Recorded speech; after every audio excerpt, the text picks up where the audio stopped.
everyone, and welcome to Echo This. Today, our panel is going to dive into a very, very sensitive and a very complicated and a very rampant topic as our source of conversations, of empowerment and hope.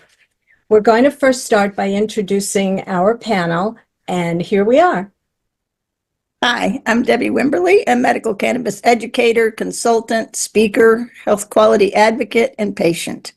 My passion lies in empowering individuals to develop an effective compass to guide their health and quality of life. My mission is to equip medical professionals, coaches, educators, and individuals with knowledge and tools needed to enhance their health and quality of life with informed and mindful decisions. And I'm Lisa Jones, a speaker, consultant, and author that leverages the power of humor, gamification, and play as fuel to enhance collaboration, increase engagement, and maximize productivity. And I am your moderator for today. I'm Amy Weishaus, and I am a lifelong learner and teacher. And my platform is that all of us in the atmosphere of our lives and society and the world today, we have the ability and we have the responsibility and the power to create joy wherever and whenever we can. We have a topic today, though, that is not entirely joyful. And I must say that we really feel that we came up with an interesting title for today's session. And the episode is going to focus on the great fraud escape, mastering the art of vigilance. I could go on for hours about statistics, about the billions of dollars that are fraudulently taken from people. And also, it's not only the monetary or property values that we're talking about, but it's also, unfortunately, people's self-esteem and their mental health. This has turned into a major mental health crisis in our society. I would just like everyone to be on the same page with a clear definition of what fraud is and how we use some terminology interchangeably. You know, fraud is defined as the intentional deception to secure unfair or unlawful gain or to deprive a victim of a legal right.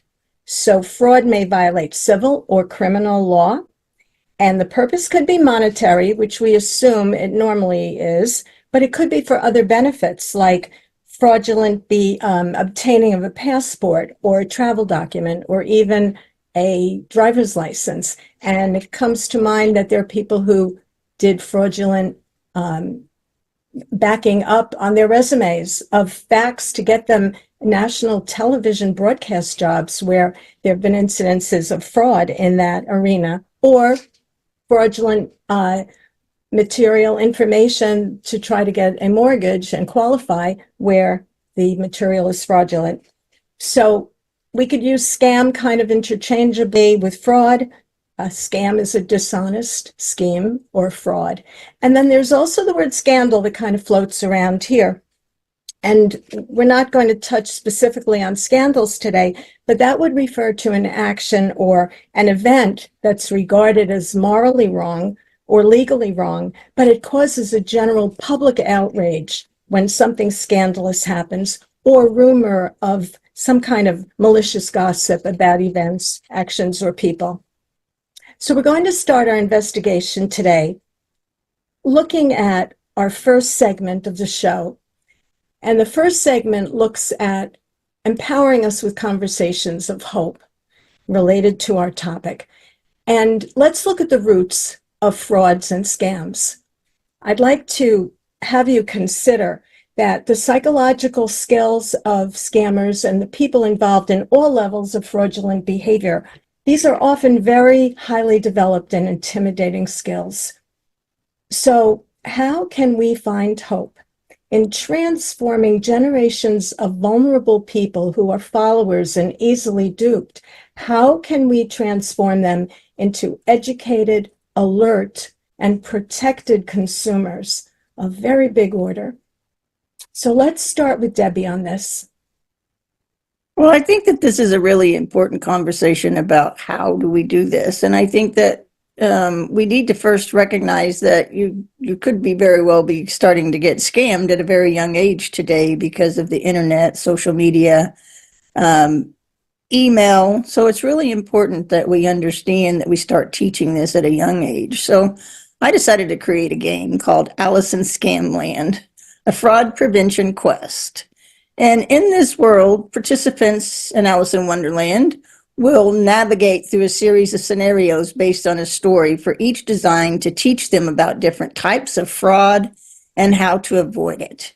So welcome to Scamland, where everything isn't quite what it seems.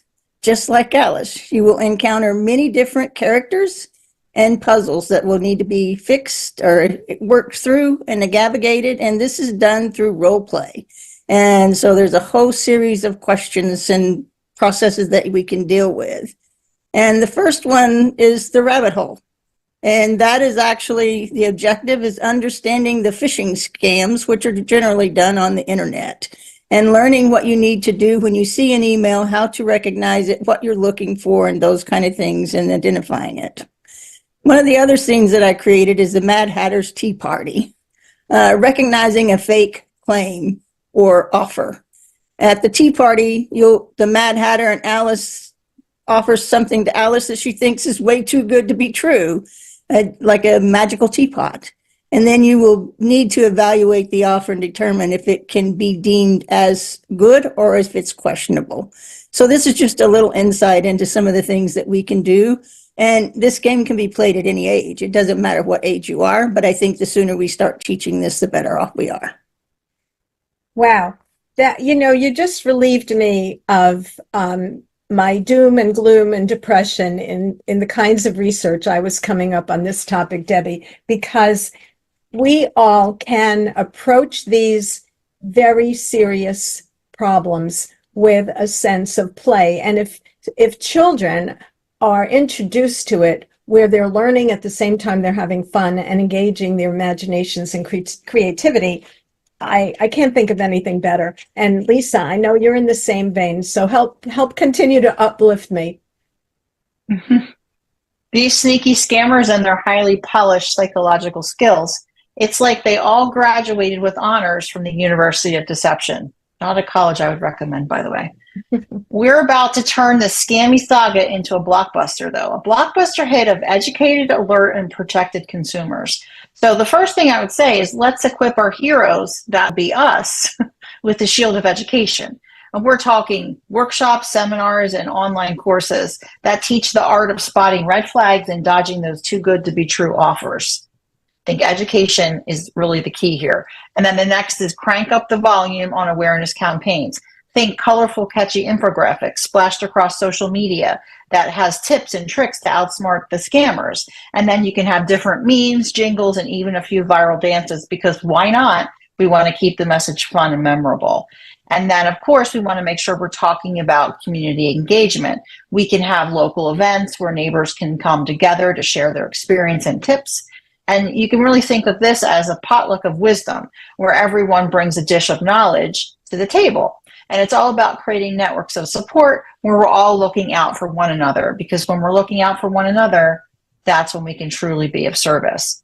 And then empowering our young generations, because I think kind of what Debbie was saying, empowering them with critical thinking skills from the get-go. And this is where schools can introduce fun, interactive programs that teach kids to question, verify, and trust their instincts. You can imagine a classroom where students become detectives, solving puzzles and cracking codes that scammers could only dream of. And that's really the whole thing about play, is having them play detective. And what we're doing is we're not just fighting off scammers, we're creating a culture of vigilance and empowerment. We're turning the tables. We're making sure the only thing that these scammers are left with is a lesson in underestimating the power of an informed and united community.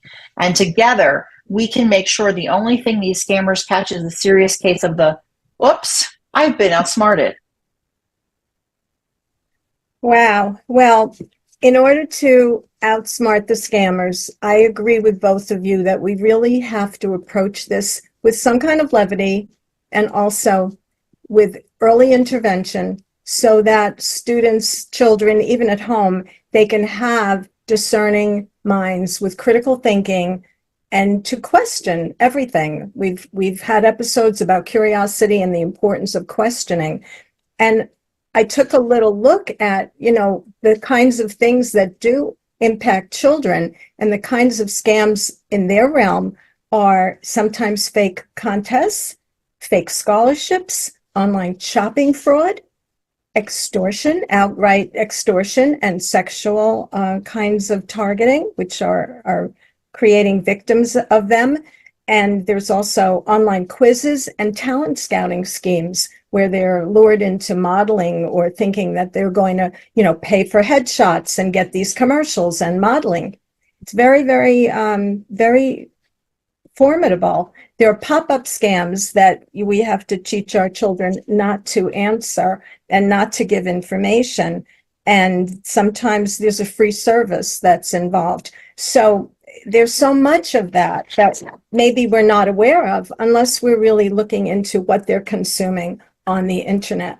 We also have a certain personality type that we could look at, and we could also, I think, attune our children, our students to look for these traits in people.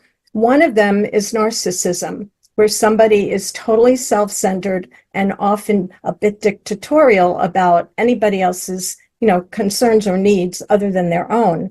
There are antisocial behaviors. There are people who show no empathy whatsoever. They're very cold towards others. And whether it's a multi-million-dollar scam or something that's taking place on the playground, there are certain personality types. I'd venture to say even bullies, might be a red flag for that scammer psychological type that we unfortunately are overpopulated with today, world over.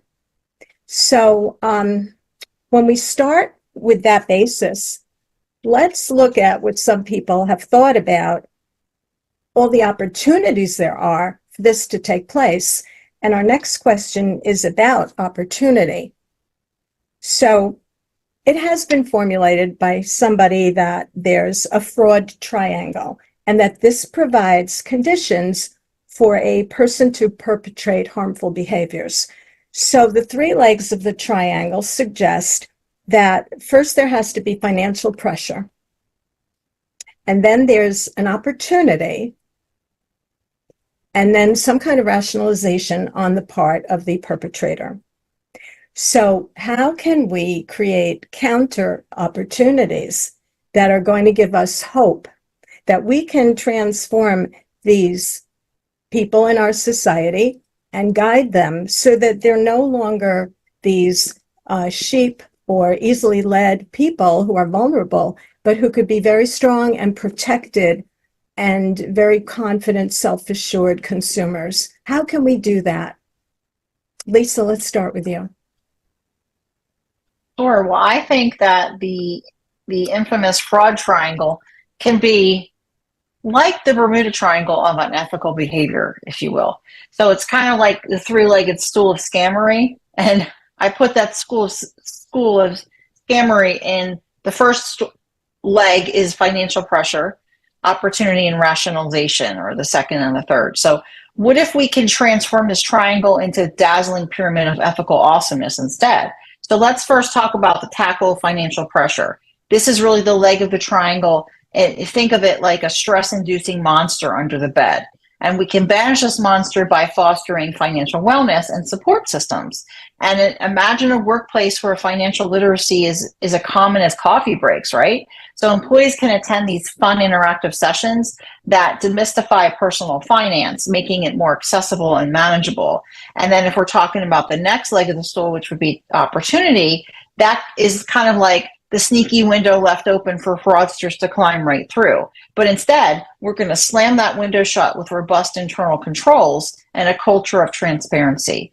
So think of this as installing an advanced security system, but with a friendly vibe, because adults, we can do regular audits, clear policies, and then open communication channels, because you really want to make it hard for unethical behavior to slip through the cracks. hence the window. And then we can often add a twist of fun too. So we can implement gamification and compliance training. Employees can participate in engaging scenarios and challenges them, then teach them how to spot and report suspicious activities. And then of course, with gamification, we want to make sure we include rewards because everyone loves rewards, but reward those who demonstrate ethical behavior, recognition and incentives, turning honesty into the coolest game in town. And then the third leg, the last leg, is tackle rationalization. And that is really the mental gymnastics that scammers use to justify their actions. And here's where we flip the script with a strong ethical culture and really creating that narrative where honesty is the hero of every story. And how can we cement this ethical pyramid? Well, I think that we can just build a counter opportunities. We can promote ethical behavior through continuous education and support, again with the education, right? Create an environment where ethical conduct is recognized and rewarded, and then encourage open dialogue and provide resources for employees to seek guidance when they are faced with ethical dilemmas. And really what we're doing is constructing that fortress of ethical conduct where the financial pressure, the opportunity, and the rationalization are transformed into pillars of support, transparency, and integrity. And together we can create this world where the only triangles we encounter are the ones that you see in geometry class, which some people really like to see those. So, yes. Wow. Geometry class. Well, you really given a very comprehensive overview of spin doctoring and making this triangle into something that we can really improve upon and perfect. And I really appreciated that. So Debi, what's your perspective on this? Well, since Lisa laid all that out so beautifully, I'm going to take this in a little different direction, and I'm going to talk about it in healthcare. And I call this Humpty Dumpty's Ethical Rescue, a fraud prevention quest. And there are two areas that I really want to dive into here. And one is your medical billing, and the other one is caregiving. And first and foremost, make sure you're aware of all the scams that are going on out there. And there is a Federal Trade Commission where you can look up current scams that are going on and find medically all the scams that are happening right now. But this is true across all countries. This isn't just the US. I found that interesting, that this happens everywhere. No one's immune to this. But if you are a caregiver, or you're looking for a caregiver to take care of someone that you love, you need to make sure that they're bonded. You need to make sure they come from a reputable place. And if they're a family member, you need to make sure that there's someone else involved following and tracking the money besides just giving one person sole care of someone's money. There needs to be really good checks and balances in place, because the person that's sick and that needs caregiving isn't capable a lot of times of taking care and managing those tasks. So it's really important that we look at this from the perspective that we need to take care of them in all aspects, not just their health, but financially and their well-being as well, because it could be easily they're being targeted and said, if you don't give me this money, then this will happen. So, we need to be having real conversations with our seniors or anyone that's in that situation that's being caregived for. The second one is medical billing. It is not uncommon for you to be double billed for things in the medical community. And I'm not saying that maybe people are doing it maliciously, it just happens. And it feels like you're being scammed when you start looking at your bills and you're being double billed, or it's fraudulent. And it shouldn't happen. So you have to be sure you're overlooking your bills on a regular basis and making notice and contacting and reporting it to the Trade Commission, to your insurance company, to your doctor's office. This is where we need to be giving a helping hand to the person that's really in a health crisis and needing help. And it takes all of us, and it takes communication and open dialogue, sharing with someone what you've discovered so that maybe they can help you understand that this isn't just you. It could be lots of other people that are going through this at the same time. Very, very well outlined for us, Debi, and that medical billing is something that I think all of us or someone we know has had to deal with. And this is, an institution comes with a bill, and everybody is worried about debt and credit, and it's really a nightmare. So that kind of vigilance is so important. You know, as we're discussing this episode, my mind right now is going to the fact that just before we went on camera and started filming, I just got a call that said suspected fraud, potential fraud on my phone. And this week I had to replace my debit card again because someone was trying to make a purchase in Las Vegas. And the title of the vendor was something with hair accessories. I mean, totally outlandish. And yesterday I noticed there are 2 other charges from Louisiana, and I'm just praying that they're not on the new debit card, but on the old one, because the first one was denied by my bank, and why these 2 weren't denied, I don't know. So it's kind of like I'm in not the frying pan, but in the fire as we're speaking. And it's very violating, and it's very disturbing because time from my day has to be taken. And now, of course, I have to contact all the people that have direct withdrawal and contact them again. So it's an ongoing thing. And I wanted to say that I think a lot of it has to do with the crazy landscape of finances today, the internet, and we need to have some kind of sense of power over our money and our competence. If, like Debbie says, if we're older and we don't have the mental capacity to deal with our finances, to make sure there's a trusted family member or a trustee in the form of a reputable, long-time CPA or somebody to act on our behalf. But I'm going back also to my childhood and elementary school, where I'd like to suggest that we need to develop more respect about money and financial empowerment. And Lisa alluded to that with the term financial literacy. Financial literacy is actually putting some courses and coursework into a curriculum so students are actually learning about dealing with finances, from what is credit, to how to understand what a credit score is, how to budget, how to save.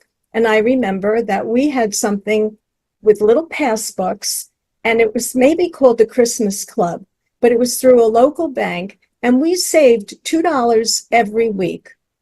$2 every week. And at the end of the year, 52 weeks, there's $104, which in those days was like $1 million. And we had $104 at our disposal. Well, you could bet that hard saved money was going to be spent very responsibly. And I wish, that everybody would have that kind of training to know that there's a certain respect, I can't think of a better word, a respect for money and a feeling of empowerment and control over one's finances that I think we're lacking in teaching our kids. I know of young kids that are being given debit cards at a very early age. I think they're too young and too vulnerable to bullying and peer pressure, or even an adult getting a hold of that card and passwords and so on. And I think we have a lot to look at here, an awful lot. So on that note, I'm wondering, in the next part of our discussion here, if we could just interject some of our own experiences. I just did, actually, with what's going on in the moment. And I'd like to know if the rest of you could share an example of a particular fraud from your own experiences, or maybe a colleague or family member or friend of yours that you know of a situation, or even something you read about in the local media or the news feed. And what lessons possibly does this fraudulent behavior teach us on, how can we do better? So, Lisa, why don't you start us off? Sure, I'm going to use myself as an example. And this is really the time that I almost fell for a scam that literally could have been straight out of a sitcom. So I had called to get health insurance because I needed gap health insurance. So I called the number listed on what I thought was the government website, and I checked the address like I always do. And the caller, who sounds as smooth as butter, asked for my social security number right off the bat, which I was hesitant in giving. I thought that was weird. So I asked why, and they said that they needed to proceed with the application. Then after that came this merry-go-round of transfers. I was passed around like a hot potato, but each new representative was trying to get more additional information. And by the fifth transfer, my spidey senses started tingling. So I hung up, and I immediately decided that it was like a little shady. So I went on to like the 3 credit bureaus and decided I was going to freeze my credit just in case, because they had my name and birth date and that kind of stuff. And then cue the dramatic forehead slap, because right after I'm like, how could I have fallen for this? Even though I didn't get called, I called the number. So you never know. So my advice and the lessons I learned from that were to always verify the source. So what I could have probably done is when I called, it said like, oh, who am I reaching? Like, to double check I'm getting the right place. So we're always double checking who's calling or the number that you are calling. And if it feels sketchy, which in my case it did, hang up and call back using the number on the company's official website, which I did, but for some reason it got moved around. So that was a little, there's also a number that you can call on the website. They ask what the correct number is too, usually. And then the next part I have is to guard your personal info. So never share your sensitive details like your social security number over the phone with strangers, even if they sound like Morgan Freeman. So still say, no, Morgan, I'm not giving you my information. And then trust your gut. If something feels off, it probably is, because scammers thrive on confusion and urgency. And of course, they were like, oh, we need this now. You're going to get the best rates. That was urgency. And that's another reason why I was like, this isn't right. And then, of course, the most important thing here is report it. So let the real company and authorities know about the scam. You'll be the hero who saves others from similar headaches, because I'm sure I wasn't the only person going through the same thing. Wow. Insurance. That's a place where we're looking for comfort and protection, and we're really getting the runaround. That's really a hard one. Debbie, what are some of your observations on things you've seen? I had a hard time picking this one because there's so many that I have been involved with, and so many in helping other people get out of. And so I think I'm going to talk about helping someone get out of a scenario. And it's, have you ever had someone call you on the phone and say, this is Microsoft Office, there's a problem on your computer, you need to let us have access. And then this person that's logged onto the computer and lets them in doesn't realize this isn't Microsoft Office. First and foremost, how does Microsoft Office have your phone number? Generally, they don't. So, question everything that this person says. And I've learned that if somebody calls me to tell me I have a problem and I haven't reached out to someone, that's the first red flag that there's something wrong here, because I don't seem to think I have a problem. So if you're calling me, then I can't trust you. Second, then tell them that you want to hang up and you're going to call Microsoft directly. And then they very well may say, oh, no, don't do that. We'll take care of it from here. That's your second red flag, that there's something that's not right, because they shouldn't care if you want to call Microsoft and verify that there's a problem. So I know someone that got caught in this trap, let them into their computer, and they actually ended up wiring them money and thinking that they were going to fix their computer, and they did not. So my husband and I, we had to go in and help rescue this situation and help this young lady get out of this. And the only thing, the only thing we could do at this point was completely clean up her computer, make sure there was nothing that they had put on their computer that would continue to have access, and then really go through training with this person, explaining how you need to understand, just because you buy a computer that has Microsoft on it doesn't mean that Microsoft is going to be calling you when there's a problem. They don't monitor our computers like that. So it's just getting the mindset and the skill set to recognize what would a company actually do. How many other companies might call me on something like this? They don't. You need to call them when you have a problem. So it's just giving the right keys, the right information, communication, but also be sure you're communicating with somebody else if this is happening, because you may find that you're embarrassed, but if you don't communicate it, then you don't realize this is happening to a lot of people. Because I know the first time I got this call myself, I actually knew that this was a scam. And so I took this guy that I was on the phone with on a wild goose chase. And I started giving him all kinds of reasons and things to do without giving him access to my computer, because I knew the longer I tied him up, he couldn't be calling somebody else to scam them. So there's a whole lot of ways that you can go about this. And so it's just always being mindful that if somebody's asking you for information that cold calls you, never give it. Make sure you go and check and verify who's asking for this information and that you could trust them. Wow. Very, very powerful. And you became a master manipulator too. It seems like, trying to do what Lisa alluded to in the beginning, trying to outwit the scammers. And it's so interesting that here we are, and we're actually providing financial literacy right now in this episode. You know, the great fraud escape, how to escape from it through vigilance. And this is financial literacy in action. I wanted to, tell you that there have been numerous episodes of fraud that I've unfortunately been a party to, all of which were totally legitimate looking, even with face-to-face contact. One was being promised advertising space on a placemat in a restaurant, a reputable restaurant. I even saw the proof of the draft of what the ad would look like and where it would be placed. I got to choose where it was going to be placed, and so on and so forth. And the recommendation came through someone I knew through a networking group, and yet it was never published. There was a similar fraud for a very reputable faith-based journal, directory of services. And unfortunately, the salesperson involved had a whole story about how he and his partner had a falling out, and his funds were,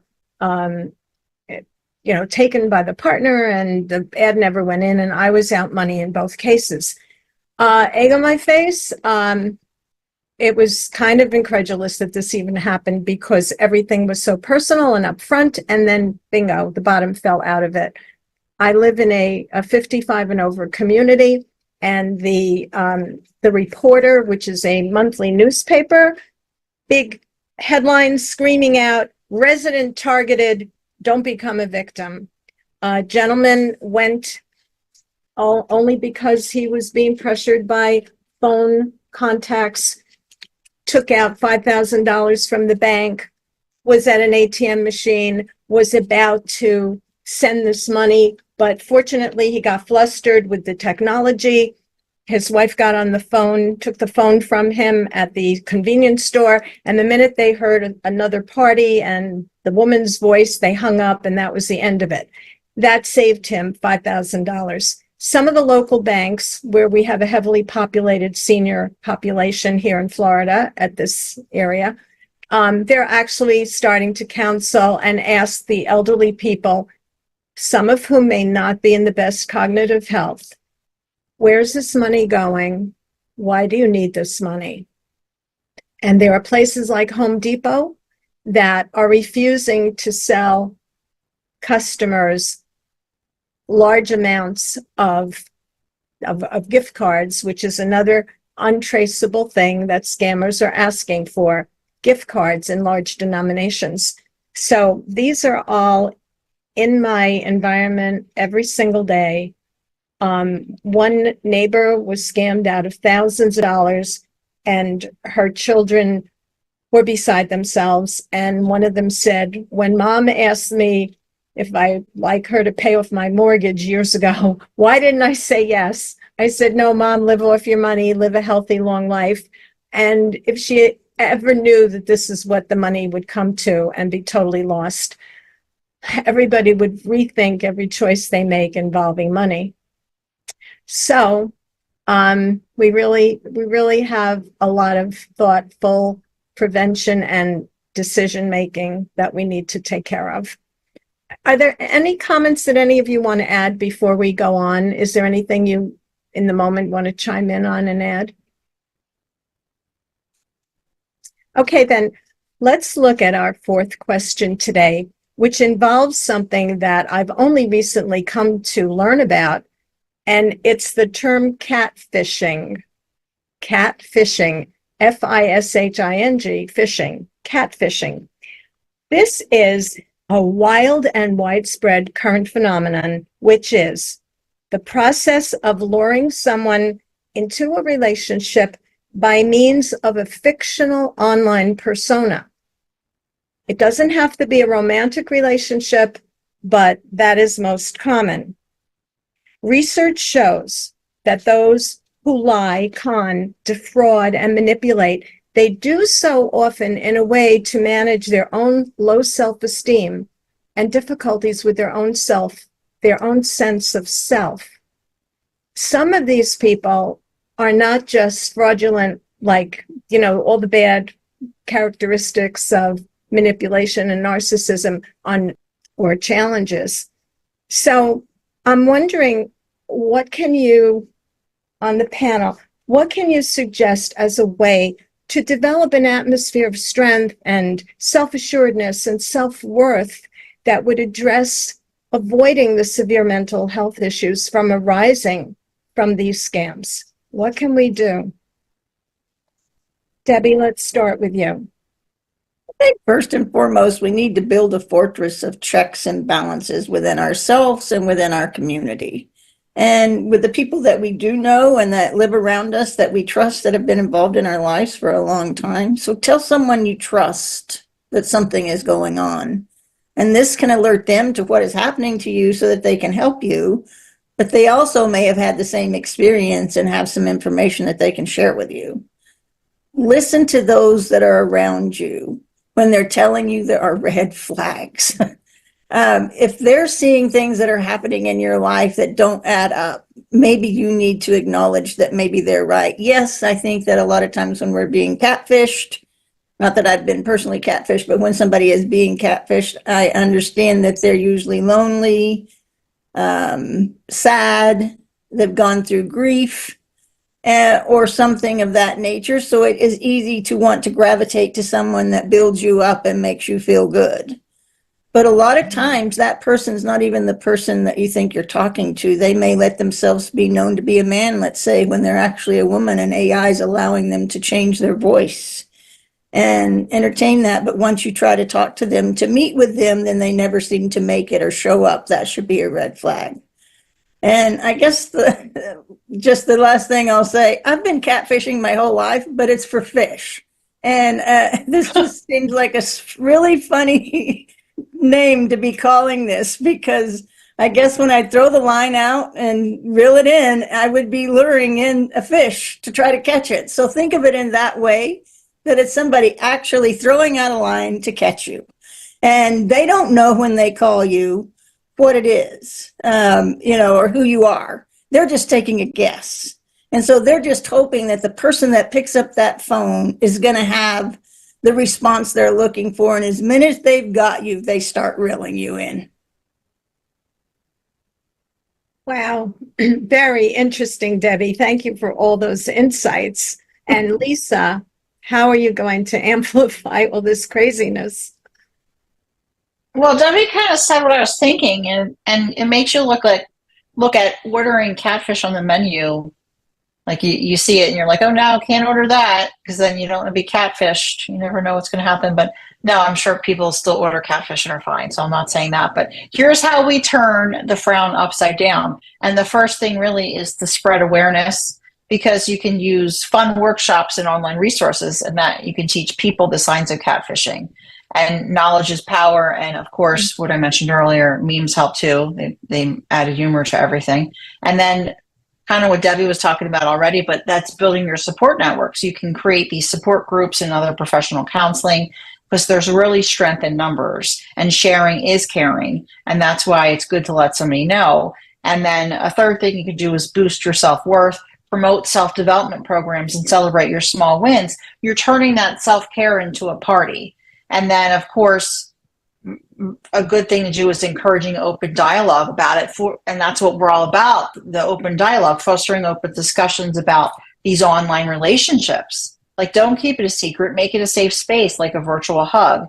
And I feel that by educating and supporting each other, we can really outsmart the scammers. And that's how we build a community of strong, savvy, and scam-proof individuals. Now that's a happy ending. And if you wanted to go celebrate your happy ending, I guess you can go to a restaurant and order some catfish that you know is cooked through a reputable restaurant.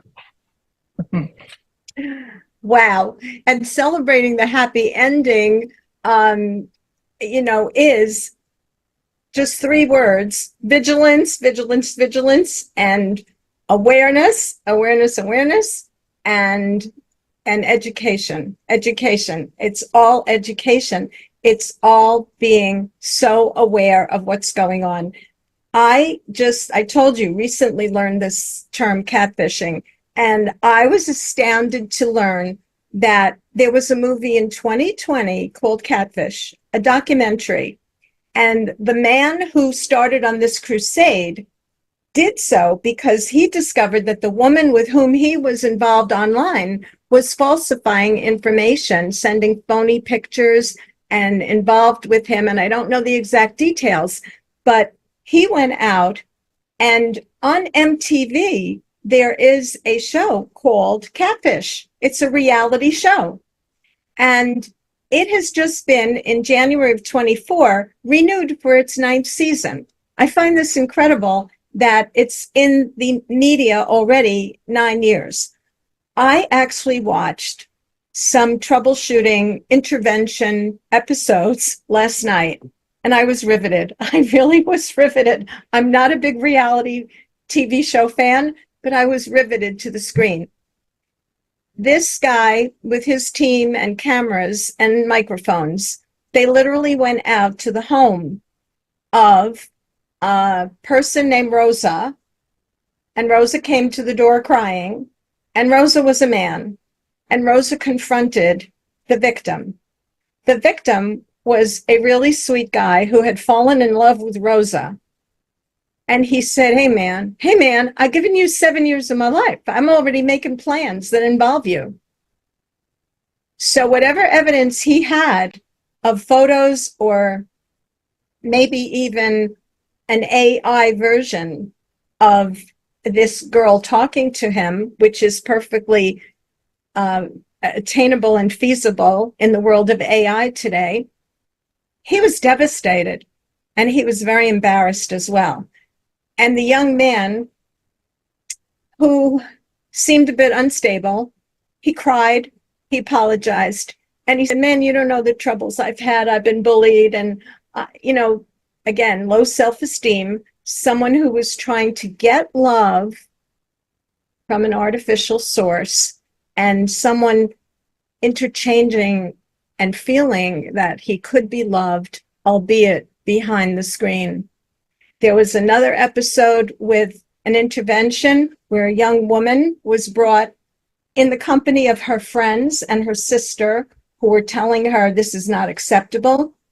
We value you as a real person, not you as a fake persona. Why are you doing this?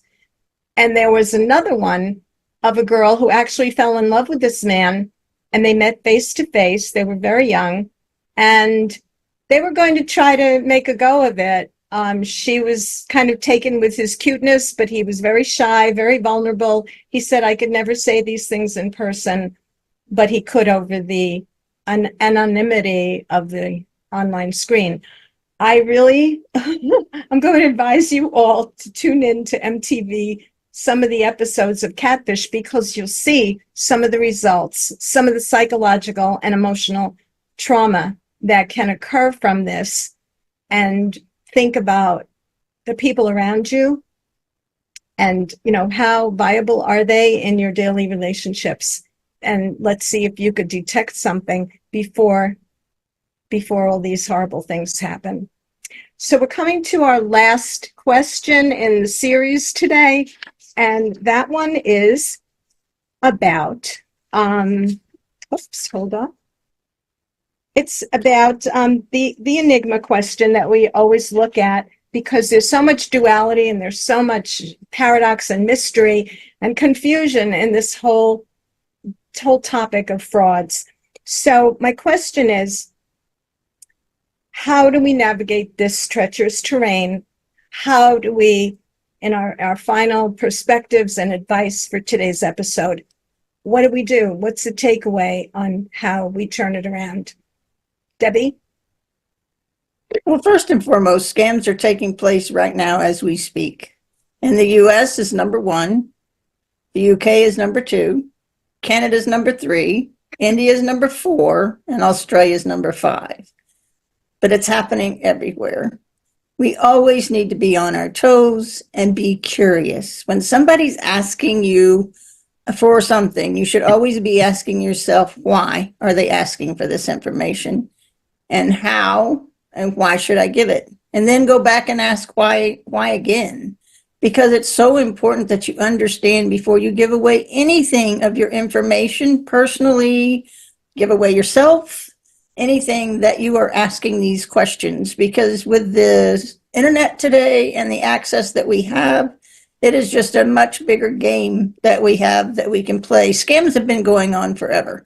I can think back, I used to be an antique dealer, and there were all kinds of snake oil salesmen, and I would find all kinds of medical equipment and things like that people were trying to sell to someone, that they would say it would help them with whatever. Watched a movie last night, and it was talking about this precious stone that could cure any health issue. And it was a movie, but I mean, this is just how these scammers start and go. So, you need to make sure that you're really understanding why they're asking these questions, for what, and why would you give it? And then be sure that you're aware of the person. And I always say, hang up that phone, call them back, get your number yourself, don't ask them, and allow yourself to ask. I've had to do this with Amazon before. Somebody calling and saying that my account has been broached and that it's under attack and that I need to give them all this information. And I just hung up the phone and I called Amazon, and they said, that's a scam. So, and then it got reported that it was a scam, that it was going on. And believe me, I'm not the only person that's on Amazon's had to go through this. This is an ongoing thing. So we need to just make sure that we're asking the right questions and we're answering them for ourselves. Don't let somebody give the answers to you. Thank you. Thank you, Debi. And Lisa, what would you like to add to that? Yeah, I kind of equate the landscape of frauds and scams to an escape room that's filled with puzzles and traps, because that's what I really feel like it is. So I think that if we turn it into a game where we're the heroes is the first thing to do. And so if we're going to do that, like the step 1 would be suit up with knowledge, and we're going back to the knowledge. Let's just reinforce the knowledge right now. But you're really putting on your detective hat. You're arming yourself with the knowledge through whatever it is, whatever you want to do. Maybe it's a workshop, reading up on the latest scam, but you're a level up in Scam Survival 101. And then the second thing is to trust your instincts. We talked about that already, but your gut feelings are like those spidey senses. So if something feels off, it is. Trust your hunches with the fishy emails and catfishy emails, if you want to throw the catfishing into there, Amy, or too good to be true offers. So we're thinking about that. And then, of course, with anything, stay alert, stay safe, be a ninja with your awareness. Keep your personal info secure, and make sure you're verifying those sources before sharing details, because scammers can't trick a vigilant ninja, can they? They can't. And then the fourth thing is, of course, communicate and collaborate. Team up with the friends and family, share your experiences and tips, form that superhero squad to combat fraud together. And then, of course, we did mention this already, but report and rejoice. Spot a scam, report it quickly. Protect yourself and others. Celebrate your victory over scammers with a little dance, because you've earned it. And then the last thing, which is so important to have in everything, but keep the fun alive. Make safety fun. And that's kind of what we showed you many examples of how to turn the learning into a game and reward yourself for staying vigilant. The more enjoyable it is, the more engaged you will be. And I really do feel that with knowledge, instincts, and alertness, teamwork, and a sprinkle of fun, we can turn the tricky terrain of frauds and scams into the playground of savvy sleuthing. Thank you, Lisa. The enigma here is often in the scam and fraud situation that we're putting our trust and thinking we're being protected by the people who are hustling us. Hurry up. Don't ask the bank executive, because some of them are in on this too. So they're telling us not to trust anyone but them. So this is part of the problem. Going back to financial literacy, there are courses and needs for older people to have them as well as children, because many women, for example, are left alone where their husbands were in charge of their finances, and then they totally feel having no empowerment because they don't really know what to do. So that there's a need for education on that level too. There's even a World Elder Abuse Awareness Day, and that is held every year to highlight situations. There's books, there's YouTubes, there's every government agency. AARP even has tips online. And we haven't even gone into the area of frauds when there's disaster relief frauds, when there's hurricanes, when there's international conflict, how to donate to these other countries, war-torn places where people want to give charity, and maybe 1% of their charity dollar went to the charity and the rest went into the pockets of the administrators. So there's a lot to investigate here. And we know we've overwhelmed you a little bit, but we'd rather you be overwhelmed with resources and with thoughts about this than being overwhelmed as a victim of fraud. So we're going to sign off now on Echo This, and we're going to ask you to echo conversations so that you and the people around you can benefit and be powerful and be knowledgeable. And if you would like to help us out with some comments and feedback of your own, please contact us on social media, and you can find us under Echo Together, and that's Echo and the number 2, Gether, Gether, @gmail.com. And thank you so much for being with us. Be vigilant, be wise, and keep echoing all the good things that we need to spread. Thank you again, and bye for now. Echo, echo. Echo, echo, echo. Echo, echo. Echo, echo, echo. Echo, echo. Listen in for empowering conversations of hope and opportunity.